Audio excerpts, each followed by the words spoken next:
Since Jimmy Kimmel's late-night show was suspended on ABC and later reinstated in response to public outrage, concerns over the state of free speech in the U.S. have persisted. Which voices get heard and which ones are silenced have been quite interesting to observe lately, and Anniversary seems to join in on the conversation.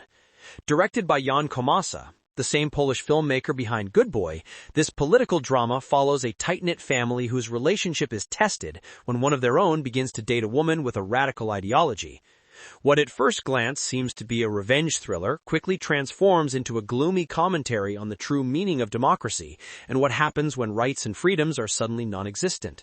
When a country is governed by a system that preaches unity, but later morphs into a dictatorship.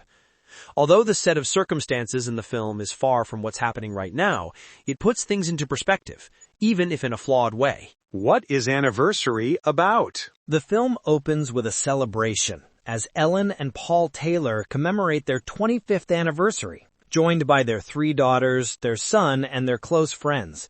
Declarations of love and joy overflow until the couple is introduced to Josh's new girlfriend, Liz. Although she presents herself as charming and put together, there is a hint of cynicism in her smile and the way she congratulates them on their marital milestone. It is only after a while that it dawns on Ellen that this isn't the first time that she and Liz have crossed paths. Years prior, she taught the latter at Georgetown University, where she vividly recalls reading Liz's thesis and denouncing it for its extremist political ideas. This realization makes her restless, wondering if his girlfriend's beliefs might have corrupted her son. In an attempt to alert him, Ellen is immediately dismissed by Josh, who finds that being with someone like Liz will finally set him free from his mother's overprotection and his family's constant resentment of his failed career as a writer. As he and his girlfriend say goodbye to his parents after the party, Liz gives Ellen an anniversary gift. Upon unwrapping it, the matriarch notices that underneath the packaging lies the materialized version of her biggest fears. Liz's thesis inspired a book that's been published, entitled The Change. Much like its name, the book's best-selling status sparks a movement across the nation in favor of its ideology.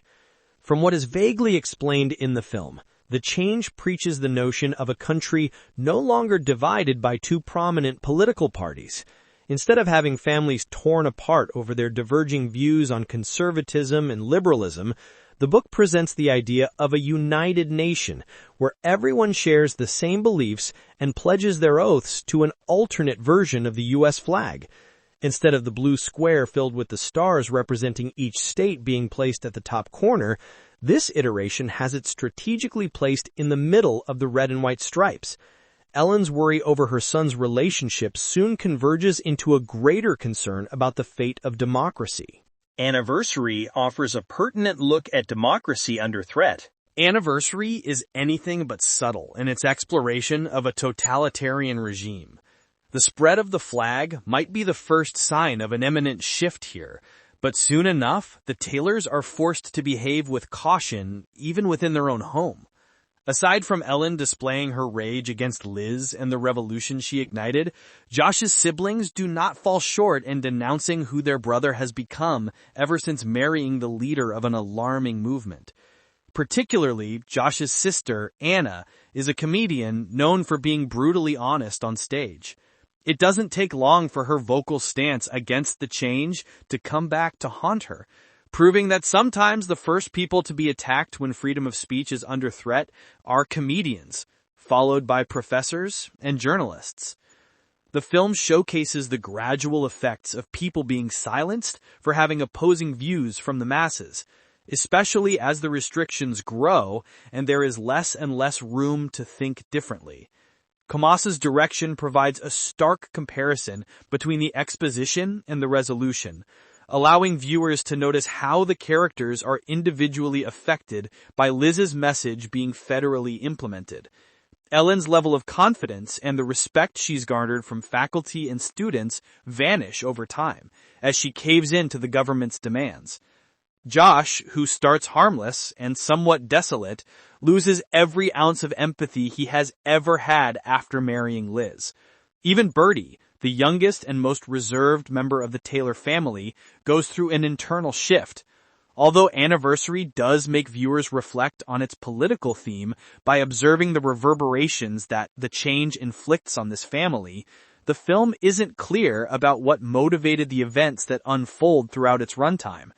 After all, the antagonist is never fully developed, and her intentions remain hidden till the credits roll. Did Liz start this movement just to enact revenge on a professor who once humiliated her in front of an entire class? Or did she truly believe that her book would inspire a greater good? Diane Lane and Kyle Chandler give moving performances, but Anniversary doesn't do its star-studded ensemble justice. As is the case for several other ensemble-driven films, this one doesn't take advantage of all its stars. Zoe Douch is underutilized and confined to a melodramatic arc that distracts from Anniversary's focus. Given that there are a few different characters to follow, viewers never get enough time with each of them to get a complete grasp on who they are apart from the conflict surrounding them. The film is at its best when Lane and Chandler share the screen, giving a powerful portrayal of a couple who will do anything to protect their family in the face of adversity. Their dog-naming argument in the middle of the film is devastating, proving how hard it can be to be hopeful when you are no longer in control. The couple's go-to song, Don't Dream It's Over by Crowded House, adopts a whole new meaning from their dance sequence at the beginning to the one later on in the film. Anniversary might be a topical political drama, proving that in order to maintain democracy, there has to be room for debate. By honing in on how a family is affected by a woman who barges into their lives with her radical ideology, the film explores how different people might react to being under a totalitarian regime. Despite Lane and Chandler elevating Anniversary with their respective performances, the film doesn't reward its stacked cast with the memorable on-screen moments they each deserved. As a whole, Komasa's latest directorial effort might have been well-intentioned, but it doesn't fully live up to expectations by leaving viewers in the dark about what prompted Liz's ideology in the first place. Anniversary comes to theaters on October 29th.